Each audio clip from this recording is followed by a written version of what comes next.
1976 წლის 6 სექტემბერს ჰოკაიდოს ჩრდილოეთ კუნძულზე იაპონიის ქალაქ ჰაკოდადესთან ახლოს ღრუბლებიდან თვითმფრინავი გამოფრინდა. ეს იყო ორზრავიანი რეაქტიული თვითმფრინავი, მაგრამ არა სამგზავრო, რომლის ნახვასაც იაპონური ქალაქი მიჩვეული იყო. ასეთი უზარმაზარი საბჭოთა კავშირის წითელი ვარსკვლავებით მოჭედილი ნაცრისფერი სიგიჟე საბჭოთა კავშირის მიღმა არავის ენახა.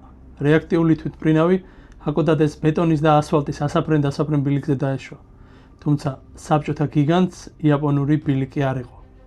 რეაქტიული თვითმფრინავი გრუნტზე გადავიდა და საბოლოოდ აეროპორტის ბოლოს გაჩერდა. პილოტი თვითმფრინავის კაბინიდან გადმოვიდა და პისტოლეტიდან ორჯერ გამაფრთხილებლად გაისროლა. გავიდა რამდენიმე წუთი. აეროპორტის თანამშრომლები მფრინავამდე მივიდნენ. სწორედ ამ დროს 29 წლის საბჭოთა საჰაერო თავდაცვის ძალების კავკასიელმა ლეიტენანტმა დაიყვირა, რომ გაქცევა სურდა. ეს არ გავდა საბჭოთა კავშირიდან გაქცევის სხვა მცდელობებს. არავინ მისულა უცხო ქვეყნის საელჩოში და არც უცხო ქვეყნის პორტში შესვლის დროს გადმოხდარა გემიდან. თვითმფრინავი კი, რომლითაც საბჭოთა მფრინავმა დაახლოებით 600 კილომეტრი იფრინა და რომელიც ახლა იაპონიის პროვინციულ ქალაქში იდგა, მიქოიან გურევიჩის MiG-25 აღმოჩნდა. MiG-25 იყო ყველაზე საიდუმლო თვითმფრინავი, რაც საბჭოთა კავშირს ოდესმე აუგია. ამ ვიდეოში სწორედ ამ თემაზე ვისაუბრებ და ამოვქეკავთ ისტორიის ფურცლებს, რათა გავარკვიოთ, როგორ აღმოჩნდა საბჭოთა კავშირის საიდუმლო თვითმფრინავი იაპონიაში. მანამდე კი გამოიწერე არხი და დაალაიქე ეს ვიდეო. MiG-25-ის შესახებ დასავლეთმა პირველად დაახლოებით 1970 წელს შეიტყო. სადაზვერვო თანამგზავრებმა საბჭოთა აეროდრომებზე ახალი ტიპის თვითმფრინავი შენიშნეს, რომელიც საიდუმლოდ იტესდებოდა. ის უზარმაზარ გამანადგურებელს გავდა და დასავლეთ სამხედროებს ერთი კონკრეტული მახასიათებელი აფიქრებდათ. თვითმფრინავს ძალიან დიდი ფრთები ჰქონდა. დიდი ფრთები გამოიყენება გამანადგურებელ თვითმფრინავებში, ის ხელს უწყობს ამწევი ძალის გენერირებას და ამცირებს ფრთაზე განაწილებულ წონას, რაც მას უფრო მოქნილს ხდის და თვითმფრინავიც უფრო ადვილად უხვევს.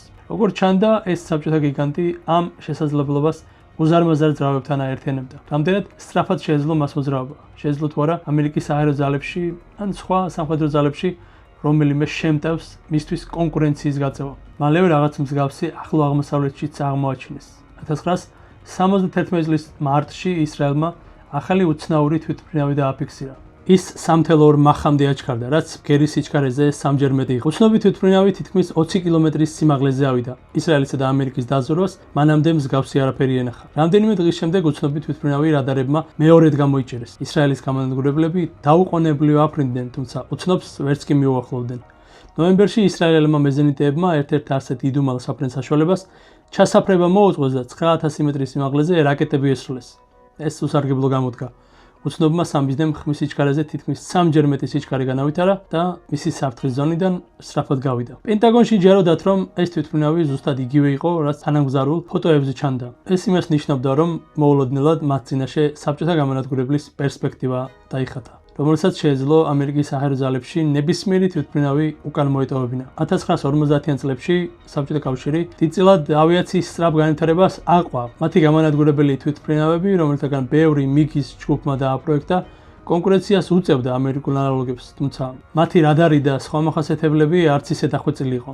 ხოლო საფრენი აპარატის 2-დან 3 მახამდე სიჩქარის გაუმჯობესება არ იყო ადვილი და უზარმაზარი ტექნოლოგიური ნახტომი გახდა. სწორედ ეს უნდა გაეკეთებინათ საბჭოელებს. MiG-ის კონსტრუქტორის ბელიაკოვის ხელმძღვანელობით ჯგუფი მუშაობა შეუდგა. ასეთ ძრავ ტემპში ფრენისთვის ახალ გამანადგურებელს სჭირდებოდა ძრავები, რომლებიც კოლოსალურ გამწევ ძალას შექმნიდა. ასეთი ძრავი უკვე არსებობდა. 1.15 ტურბორეაქტიული ძრავა, რომელიც საბჭოთა კავშირის ძრავების კონსტრუქტორმა ტუმანსკიმ დააპროექტა.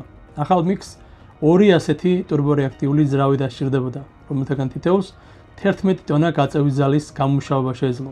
ასეთ სისწრაფეზე თვითმფრინავი ხახუნის უზარმაზარ ენერგიას და შესაბამისად სითბოს წარმოქმნის. როდესაც ამერიკულმა Lockheed-მა SR-71 Blackbird ააგო, ის ტიტანისგან დაამზადეს, თუმცა ტიტანი ძვირად ღირებული ლითონია და მასზე მუშაობაც რთულია. ამის ნაცვლად MiG-მა დიდი რაოდენობით ფოლადი გამოიყენა. MiG-25 ხელით იყო შედუღებული. და ამას თუ როგორი შრომა დასჭირდებოდა, მხოლოდ მაშინ მიხვდებით, თუ სამხედრო მუზეუმებში MiG-25-ს ახლოდან დაინახავთ. MiG-25 უზარმაზარია, თითქმის 20 მეტრის სიგრძის. თვითმფრინავის კორპუსი კი ასეთი დიდი ძრავებისა და მათი მუშაობისთვის საჭირო ასევე დიდი რაოდენობის საწვავის დასატევად უზარმაზარი უნდა ყოფილიყო. MiG-25-ში დაახლოებით 15000 ლიტრის საწვავი ეტეოდა. ამხელა მასას უზარმაზარი ფრთები სჭირდებოდა. ანუ გამოდიოდა, რომ ეს საბჭოელებმა გააკეთეს არა ამერიკის გამანადგურებელთან საჰაერო კონკურენციისთვის, არამედ იმისთვის, რომ უბრალოდ თვითმფრინავს აფრენა მოეხერხებინა. ამერიკული შავი ჩიტის Blackbird-ის საბერძნეთ მიგმა ასევე შექმნა სადაზვერო ვერსია, რომელიც უიარაღო იყო, მაგრამ კამერებითა და სხვა სენსორებით იყო აღჭურვილი. რაკეტებისა და სამიზნე რადარის გარეშე ეს ვერსია უფრო მსუბუქი იყო და მას შეეძლო 3.2 მახის სიჩქარით ფრენა. სწორედ ეს მოდელი აღმოაჩინა ისრაელმა 1971 წელს. მაგრამ 1970-იან წლების დასაწყისში ამერიკის თავდაცვის ხელმძღვანელობმა არაფერი იცოდნენ მიგის შესაძლებლობების შესახებ და მას კოდური სახელი Fox-Bet მიანიჭეს. მათ ახალ მიგზე მხოლოდ კოსმოსიდან გადაღებული ბუნდოვანი ფოტოებიდან და ხმელთაშუა ზღვის თავზე რადარის ეკრანებიდან იცოდნენ. თუ ისინი როგორმე ვერ შეძლებდნენ მის ხელში ჩაგდებას, მიგი იდუმალ საფრთხედ დარჩებოდა. ანუ ფაქტობრივად იქამდე სანამ იმედგაცრუებული საბჭოთა პილოტი თავის გეგმას არ შეიმუშავებდა. ვიქტორ ბელენკო საბჭოთა მოქალაქე იყო. ის მეორე მსოფლიო ომის დასრულებისთანავე ჩრდილოეთ კავკასიაში, ნალჩიკში დაიბადა. ბელენკომ სამხედრო სამსახური გაიარა და მფრინავის კვალიფიკაციაც მიიღო. თანამდებობა, რომელსაც გარკვეული შეღავათები მოქონდა საშუალო საბჭოთა მოქალაქესთან შედარებით. იგი დაქორწინებული იყო ლუდმილა პეტრონაზე და მათ ჰყავდათ ვაჟი დიმიტრი, რომელიც დაიბადა 1973 წელს. თუმცა ცოლთან მას პრობლემები ჰქონდა. მეუღლეს, რომელიც დიდარი ოჯახიდან იყო, არ მოსწონდა სამხედრო ცოლობა და ბელენკოს უთხრა, რომ აპირებდა განქორწინებას. შვილთან ერთად მაგადანში მშობლების სახლში გადასვლას. იმედგაცრუების გამო ბელენკოს საბჭოთა საზოგადოებაზე ფიქრები გაუძლიერდა.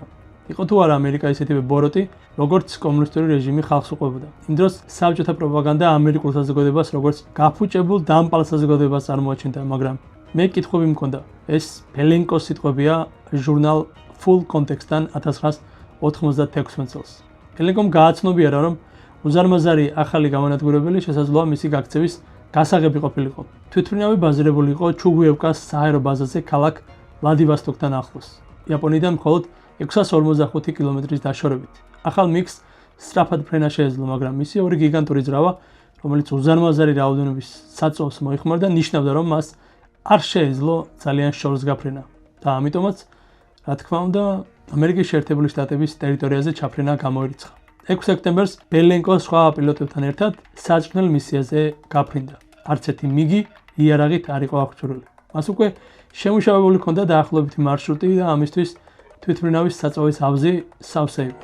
ბელენკომ საზღვარი გადალახა და იაპონიისკენ გაემართა. საბჭოთა და იაპონური სამხედრო რადარებისთვის თავის არიდების მიზნით ფრინავს ძალიან დაბალ სიმაღლეზე ზღვის დონიდან დაახლოებით 30 მეტრზე მოუწია ფრენა. როდესაც ის იაპონიის საჰაერო სივრცეში საკმარისად ღრმად შევიდა, მან მიგი 6000 მეტრის სიმაღლეზე ასწია. ცხადია იმისთვის, რომ ის იაპონურ რადარს დაენახა. გაკვირვებულმა იაპონელებმა უცნობ თვითმფრინავთან დაკავშირებას სცადეს, მაგრამ ბელენკოს რაცია სხვა სიხშირეზე იყო. იაპონური გამანადგურებლები აფრინდნენ, მაგრამ ბელენკო კვლავ სკელი ღრუბლის ქვეშ დაეშვა და იაპონური რადარის ეკრანებიდან გაქრა. მთელი ამ ხნის განმავლობაში საბჭოთა პილოტი აფრენამდე შესავლილი რუკების გონებაში წარმოდგენით და ფანტაზიებით დაფრინავდა. ბელენკოს ჩიტოსეს საჰაერო ბაზამდე უნდა მიექცია, თუმცა საწვავის მარაგის შემცირების გამო მას უახლოეს აეროპორტში დაშვება მოუწია. როგორც აღმოჩნდა, ეს აქტოდატე იყო და იაპონელებმაც მოულოდნელად პილოტი და ისეთი გამანადგურებელი აღმოაჩინეს, რომლის შესახებ აქამდე დასავლურ სადაზვერო სააგენტოებს წარმოდგენა არ ჰქონდათ. აკოდატეს აეროპორტი სადაზვერო საქმიანობის ცენტრად გადაიქცა. ცენტრალური სადაზვერო სააგენტო ამერიკელები ვერ იჯერებდნენ, რომ ასე გაუმართლოთ. მიგი ახლომდებარე საჰაერო ბაზაზე გადაიტანეს, ნაწილ-ნაწილ დაშალეს და საფუძვლიანად შეამოწმეს. ამერიკელები მიხვდნენ, რომ საბჭოთა კავშირს აეგო არა სუპერ მებრძოლი, რომლიცაც პენტაგონს ეშინოდა, არამედ მოუქნელი თვითმფრინავი, რომელიც ძალიან კონკრეტული სამუშაოს შესასრულებლად იყო შექმნილი.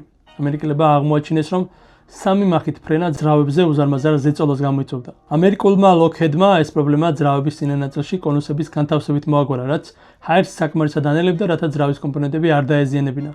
შემდეგ ჰაერი ძრავის უკანა მხრიდან გამოდევნილიყო, რათა მეტი ძალა გამოემუშავებინა. საბჭოთა მიგზე კი 3200 კმ/სთ-ზე მეტი სიჩქარის შემთხვევაში ჰაერის ძლიერი ძალა საწვავის ტუმბებს გადატვირთავდა და ძრავს სულ უფრო და უფრო მეტ საწვავს მიაწვდიდა. ამავდროულად კომპრესორებზე მოქმედი ძალა იმდენად დიდი იქნებოდა, რომ ის ძრავის ნაწილების შეწოვას დაიწყებდა. ფაქტობრივად მიგი საკუთარ თავს შეჭამდა. ამიტომაც MiG-25-ის მფრინავები გააფრთხილეს, რომ არასდროს გადაეჭარბებინათ 2.8 მახზე. ხოდა ხომ გახსოვთ 1971 წელს ისრაელის მიერ აღმოჩენილი მიგი. ის 3.2 მახის სიჩქარით მიფრინავდა. ამ პროცესში საბჭოთა გიგანტმა ფაქტობრივად გაანადგურა ძრავები და გამომართლა, რომ ბაზაზე დაბრუნდა. MiG-25-მა ამერიკა აიძულა ახალი მასშტაბური პროექტი დაეწყო. ისეთი, რომელმაც ხელი შეუწყო F-15 არწივის შექმნას. გამანადგურებელი, რომელიც შექმნილი იყო სწრაფი, მაგრამ ასევე მანევრირების საუკეთესო უნარით. ისეთი როგორც მიგი ეგონათ. და ამდენი წლის შემდეგ F-15-ები ისევ არმიის სამსახურშია. რეტროსპექტივიდან გამომდინარე, მიგი, რომელიც დასავლეთი ასე ღილავდა, ქაღალდის ვებხვი აღმოჩნდა. მისი უზარმაზარი რადარი წლების განმავლობაში ჩამორჩებოდა ამერიკულ მოდელებს, რადგან ტრანზისტორების ნაცვლად მოძველებულ ვაკუუმის მილებს იყენებდა. უზარმაზარ ძრავებს იმდენი საწვავი სჭირდებოდა, რომ მიგი ძალიან მოკლე მანძილზე დაფრინებდა. მას შეეძლო სწრაფად აფრენა და ძალიან სწრაფად სწორი ხაზით ფრენა, რაკეტების გასაშვებად ან სურათების გადასაღებად. სულ ეს იყო. მიგი სპრინტერი აღმოჩნდა. აი ჰუსეინ ბოლტივით 100 მეტრზე რომ ყველას გაასწრო და მსოფლიო რეკორდსმენია, მაგრამ მიგის მსგავს ჰუსეინ ბოლტს მარათონზე სირბილი არ გამოუვიდოდა. თუმცა ამის მიუხედავად 1200-ზე მეტი MiG-25 შეიქმნა. ითვლება, რომ ალჟირსა და სირიას დღემდე ყავთ ეს თვითმფრინავები. ინდოეთი დიდი წარმატებით იყენებდა MiG-ის სადაზვერო მოდელს 25 წლის განმავლობაში. სათადარიგო ნაწილების ნაკლებობის გამო MiG მხოლოდ 2006 წელს ამოიღეს ექსპლუატაციიდან. ის საბჭოთა კავშირში პრესტიჟულ თვითმფრინავად იქცა. დედამიწაზე სისწრაფით მეორე თვითმფრინავის სტატუსით მასში კომუნისტი ლიდერები პროპაგანდისტულ ღირებულებას ხედავდნენ, თუმცა რეალურად მისი ყველაზე შთამბეჭდავი ეფექტი MiG-25-ის მიმართ შიში იყო. 1976 წლამდე ამერიკის შეერთებული შტატები საბჭოთა სააერო სივრცეში შესვლას ბერბედავდა. რამდენიმე წლის განმავლობაში მსოფლიოსგან დამალული თვითმფრინავი ნაწილობრივ აწყობილი და შემდეგ ნავზე დატვირთული საბჭოთა კავშირში დაბრუნდა, თუმცა მანამდე იაპონელებმა საბჭოთა კავშირს $40,000 გადაახტევინეს. ამ თანხაში ტრანსპორტირების ხარჯები და ბელენკოს მიერ ჰაკოდადეს აეროპორტისთვის მიყენებული ზარალის ანაზღაურება შედიოდა. თავად ბელენკოს შეერთებულ შტატებში გადასვლის უფლება მისცეს. მას ამერიკის მოქალაქეობა პირადად პრეზიდენტმა ჯიმი კარტერმა მისცა.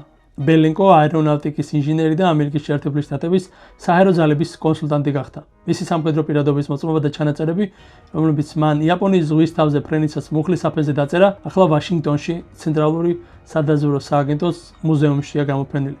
MiG-25-ის ნაკლოვანებებმა და ამერიკული F-15-ის გამოჩენამ საბჭოთა კონსტრუქტორებს ახალი შემტევის შექმნისკენ უბიძგა. ამან საბოლოოდ Su-27 სერიის შექმნა განაპირობა, რომელიც MiG-ის კონკურენტმა Sukhoi-ის საკონტრაქტო ბიურომ შექმნა.